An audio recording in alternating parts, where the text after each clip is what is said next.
CP rail workers are now on strike after failing to reach an agreement over the weekend. For more on that, let's go to Tyler Orton from Business in Vancouver. Morning, Tyler. This is putting even more pressure on the federal government to intervene. Yeah, if you think about the broader economic impacts here, there's a bit of a butterfly effect that needs to be taken into consideration. If, ships cannot unload their products from ports onto the railways, you're going to see that port traffic is going to be tied up. That affects everything from trucks to air freight as well. That's for items not even being shipped on CP rail, which is putting even more pressure on all the parties involved to resolve this.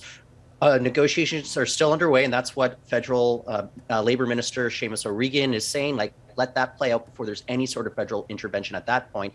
But guess what?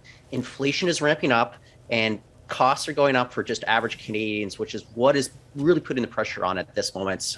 It'll be interesting to see how this plays out, but think about it. It's having real world impacts on average folks, and it's going to unfold sooner rather than later. Yeah, you mentioned inflation there. And speaking of that, a new poll shows a lot of Canadians are actually cutting back on their spending, and a lot of that is thanks to inflation.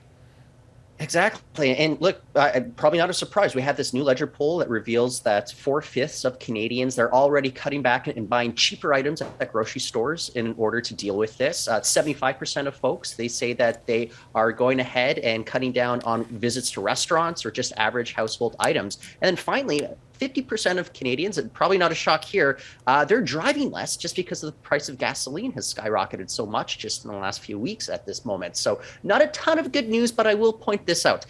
A new forecast from TD Bank economists are saying that inflation is going to be slowing down by the end of the year. But in the meantime, it's still costing a lot of folks out there a pretty penny to keep up with all these costs that are going up so quickly.